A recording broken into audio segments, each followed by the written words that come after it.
I created my favorites page at my website to inspire writers to break past the narcissist blockades, to write to make the world a better place, to open up hearts that need healing, to bring emotional healing to the world by helping us to better understand our fellow man, to write humbly with passion, and to help us all see we need each other, that our differences are artificial, erected by narcissists who only bring pain and not healing to the world. When you create a work that will survive into posterity, you inspire your audience or readers to come out of it a person with new insight into themselves and their fellow man, to better understand how to handle feelings as they interact with their life in the world. This is what happens when we write from our brokenness and open up our pain to the world. When we expose what makes us tremble and come out with a vision of healing or understanding for humanity, we have created something that will go on forever. This is what drives those who create works that make a difference and that will be here long after we and our children are gone. Unfortunately, thanks to sociopath or psychopath narcissist Loree McBride, who's currently running Hollywood, works and productions from people with high emotional IQ are blocked from production, and trash that features one-dimensional characters all preaching a narcissist message now dominates Hollywood. Loree's narcissist message is that women, especially toxic, narcissist women, are superior to all forms of virile masculinity, and that all virile masculinity is toxic. She was entitled to be his public girlfriend, to ban him from the woman he truly loves, me, and to take over his life, bank account, and love life. Then, when I figured out who Loree was and that he never wanted her ever, due to my genius emotional IQ and high empathy, I offered Brent my hand in marriage in December 1999 to make it up to him that I closed him out of my heart from 1996 to 1999 when I thought he was a mentally unstable wimp for allowing Loree to have girlfriend status. I always knew he didn't love her, because he expressed his love for me in Old Yellow Eyes' back, and Loree was definitely not the woman of depth, beauty, and sweetness that he serenaded in Old Yellow Eyes' back. I now discern that he indeed adored me. He adored me so much that he maintained Loree, even though she was a cold and cruel Vatican agent whose job was to break up his love for me. I decided I'd marry him to make it up to him for ever doubting his greatness and courage and manliness to take on the Vatican whore and murderer in order to protect me.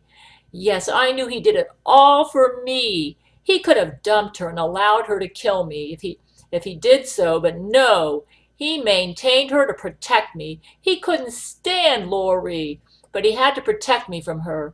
Yes, I figured this out, and that's why I offered him my hand. I wrote Emerald Towers to honor him, and I'll have a link I have a transcript of what I'm saying underneath this video, and there's going to be a link to Emerald Towers underneath this video. It's also an audiobook. Shallow narcissist Loree, enamored with her own perfection, was shocked that I could forgive Brent for giving his body to her, even if it was because she tortured and raped him into it. Because she was incapable of feeling for others, she couldn't understand empathy. I felt true empathy with Brent. I knew he suffered this woman for me, and it was torture, so I offered him my hand. Loree never felt Brent's pain. She only gloried in her own physical and celebrity perfection and disdained those who dared to shatter her image to the world as the perfect celebrity wife. My forgiveness of Brent and how it gave him renewed energy to marry me, come hell or high water, infuriated Loree. Her image as the perfect celebrity wife was shattered. I exposed her fraud, her cruelty, her photoshopped pictures of her with Brent online, and her performance to be just what it was, a performance that, if exposed, she would murder to maintain. September the 11th, 2001 succeeded in making me give up on Brent as a marriage partner and going after Vladimir Putin in his place. It seemed so impossible for me to be with Brent. I thought I needed a president. Loree went for the kill. She artificially impregnated herself, not because she loved children or even loved Brent, but she loved her image as Brent Spiner's wife, and by having his child, even if by artificial insemination, and against Brent's will, she ensured that Brent would be stuck with her forever. The child was her weapon to be used to enforce her narcissism on the world, the proof that Brent was indeed hers, and she owned him and his fame and his money. She was created for him in a cloning lab, and so she was entitled to have him. Nobody was as perfect a celebrity wife as herself. She was the perfect Hollywood woman. In her fake pictures with Brent, even Photoshop couldn't always fix that proud glare, that defiant stare of Hollywood pride and arrogance that she would use to infect all of Hollywood when she became Satan's partner as Jesuit leader from 2017 onwards. So I reinstated Brent in 2006 and then made brain-to-brain loving with him from 2006 onwards. This wasn't a threat to Loree because her Photoshop photos with Brent still dominated the internet, the mainstream news, and the official websites from the established and prestigious websites like IMDb and the tabloids. But I never gave up on Brent, and he started communicating with me online. That was 2011. Now she was threatened. Her false image as perfect celebrity wife would be shattered, her lies, murders, and selfishness exposed. So she took me to court and rigged the jury, and they threatened to execute me in a rigged trial. Actually, I took her to court, but then she fought back with treachery because she was threatening the life of me and Brent. She was just doling out the threats to us. But my men defended me and shot dead all the Jesuits in that courtroom. And now we knew that Brent had a clone. So the clone went public and even tried to kill Brent. That clone got executed, but more would follow him. Jesuit cloning labs turn out clones like cockroaches. You get rid of one and another pops up. The Brent Spiner clone was a narcissist like Loree McBride. He too had an image to maintain. And that image was that he was the real Brent Spiner as portrayed in the media, the actor, the writer, the celebrity. But the real Brent Spiner had fallen in love with me, and my influence on him was strong. He made 2 music albums for me that showed an emotional range the narcissist clone could never emulate. The real Brent studied to become a physician to help heal the many illnesses inflicted upon his true love, me, by the Jesuits. The narcissist clone's performance of the real Brent was one-dimensional, an arrogant liberal, an intolerant Democrat who compartmentalized people into 2 categories, all good, that means that Democrats or Hollywood celebrities involved in charities and who promoted women's rights, gay rights, etc., and all bad, Republicans, those who vote or support Trump and who support evangelical Christianity as intolerant bigots and hypocrites. Nobody was gray. Anybody who supported Trump or evangelical Christianity was all bad, even if that person was gray and a Democrat who espoused liberal causes but liked Trump. Or if the person was gray, involved in charities and a Hollywood celebrity, but liked Trump and was Republican, they were all bad. On the other hand, if the person was a Democrat involved in charities, promoted women's rights, gay rights, and killed people, even accidentally killing some Democrats, that person was perfect, all their faults forgiven. To the narcissists, if you sided with them, you were perfect. If not, you were trash and deserved all the abuse you received from the narcissist.